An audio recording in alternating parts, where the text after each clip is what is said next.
Afternoon all, hope you're well. Just got a parcel in from GQ Tobaccos this afternoon. Got a stock up of Germain stuff. If you were able to pick some up Germain stuff in the week, I'm sure you noticed that they had a big drop. Probably the biggest I've seen in a while, especially in the bags. A lot of big 500 gram bags of special Ikea flake, rich dark flake. I didn't see any 1820 flake, although I do have maybe about 400 or 500 grams of 1820 flake cellared. I didn't pick it up because I felt like I needed to get some more, especially for rich dark flake. Funny story about especially rich dark flake. As you may have known from my previous video, I said I've been a pipe smoker for about a year. And as anyone started out pipe smoking, you'll maybe buy 3 or 4. In my case, I bought I think 4 different blends, just sample 25 and 10 gram packets to try out and see what I liked. And one, I think it was actually the third tobacco I tried, happened to be Germain's Rich Dark Flake, which, as many of you know, is a fantastic Virginia burley with a molasses topping, but unfortunately for me, it's very sought after, hard to come by, and is a blend which I find I want to smoke more often than I should because it isn't regularly available. So I suppose I kind of shot myself in the foot there. But then again, I wouldn't change anything because, yes, it was the third blend I ever tried, but I fell in love with the blend straight off the bat. And that's without having any prior knowledge really of Germains and kind of what they are, especially today. Obviously I know everything about Germains and kind of how sought after their tobaccos are. And then, so I got 100 grams of that. I kind of budget myself each month to what tobaccos I kind of purchase and buy. So happens to this month, I didn't, well, I thought there was maybe going to be a Germain's drop earlier in the month. There wasn't, so I thought, right, I'll just go and spend here. A tobacco I managed to pick up was Samuel Gallif Scottish Rotten Flake, which discontinued, I think, kind of last October, maybe November. Pretty much gone in all shops, especially online.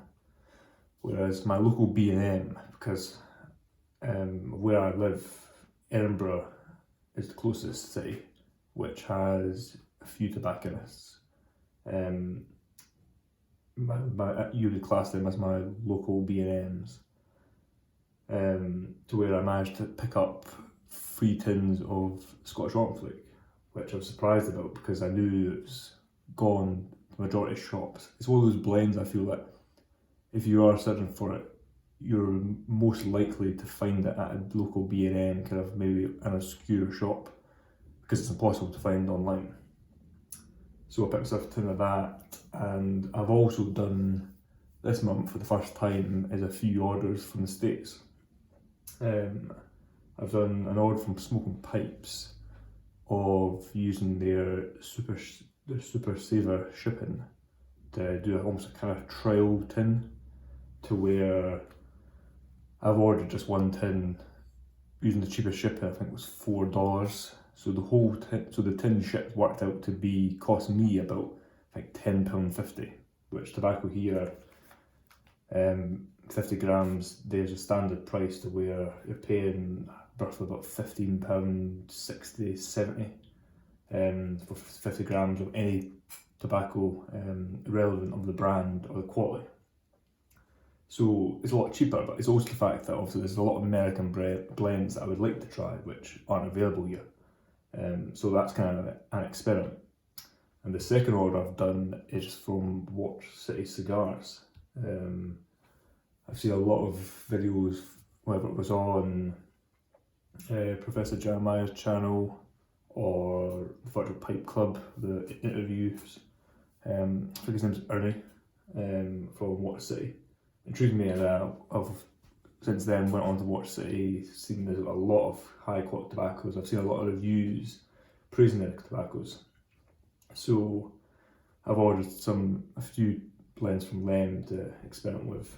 Again, downside that I have is that because it's come from the States, there's a chance it will get nabbed by customs, of which the tins from smoking pipes I won't have too much of a concern about, for the reason that it's one tin, so even if I was to unfortunately get hit, it wouldn't be that bad. Whereas with our Watch City, again, it was, I think I've only ordered 3 blends, but because that will come in a larger box, and I know that they declare exactly what's in it on the outside the packaging, that there's a chance that will get stopped. But if it does, then I'll have to bite the bullet, and I'm okay with that.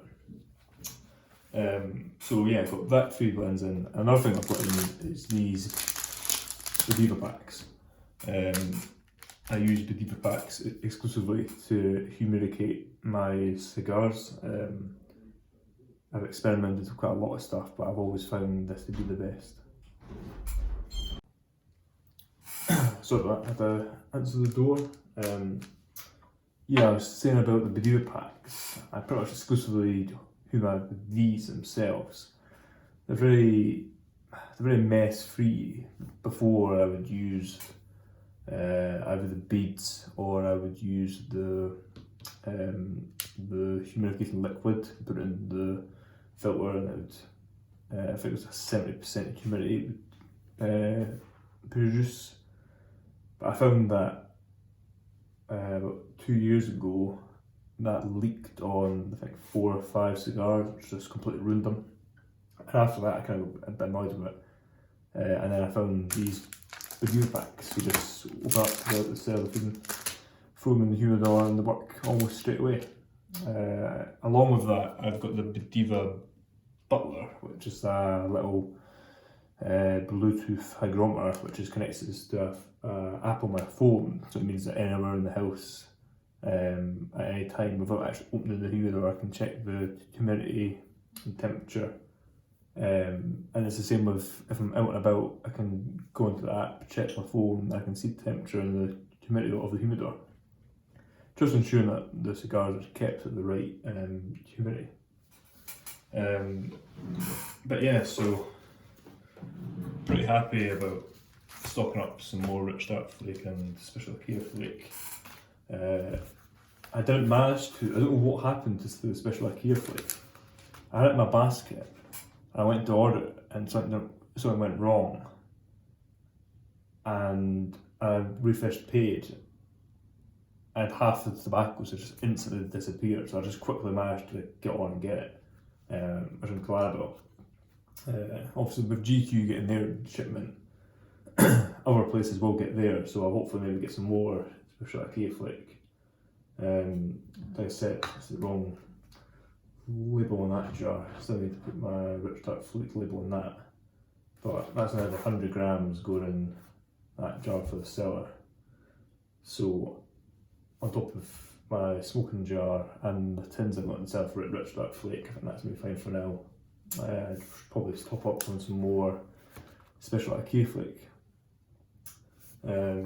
Always like how the horrible UK packet arts. One thing I like about getting Rich Dark Flake loose, yeah, that's really nice, is you get them big, the full size flakes. A bit oddly cut out, but yeah, you get decent sized flakes of the tobacco. And I don't know if it's just personally me, but I used to take this flake and I'd cut it in half then put it in a jar, but I just like how it comes presented in the full flake, to just keep it in a taller jar. It's still a 500 milliliter jar, I think. Oh sorry, it's a 16-inch jar, but because it's a wide mouth and it's a tall jar instead of a slightly fatter one, you can keep the full flakes in. I just want to actually check the special IKEA flake. It's a very hit or miss with, depending on I always think it's loose, it's very hit or miss with how much lacquer you can sometimes get in it. Because of the way special IKEA is made, I'm under the illusion that it's almost just like the lacquer is loosely pressed in it, because it's always kind of out and about, it's never fully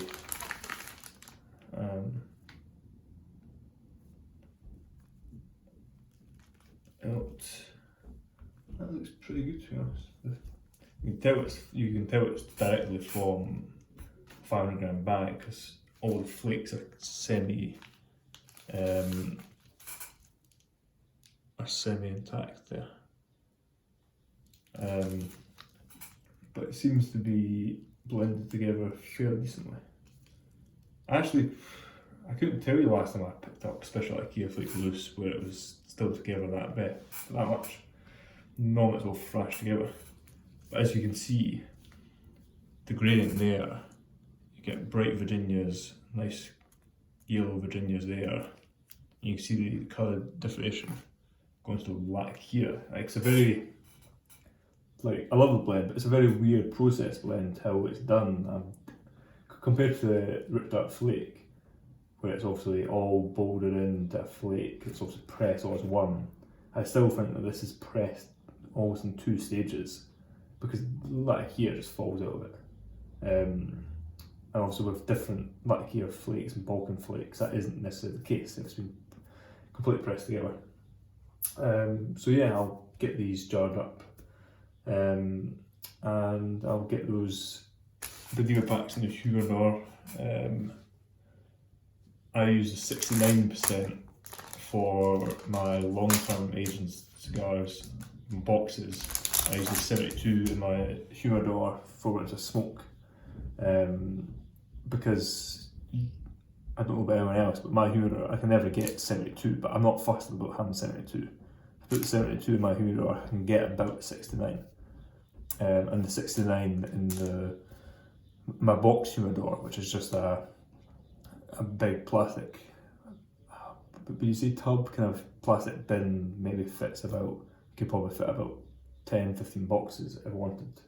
I could use 69 because I find that drops down to about 65-66% humidity, which is ideal, I find, for more long-term aging and preservation of the cigars. So yeah, that was that delivery today. I hope you enjoyed it. Found out a bit more about how my Rich Dark Flake obsession started, and kind of the somewhat unfortunate case that was the third tobacco I tried, and it's one that's not very regularly available, safe to say. Yeah, I hope you all have a good day, and I'll catch you there.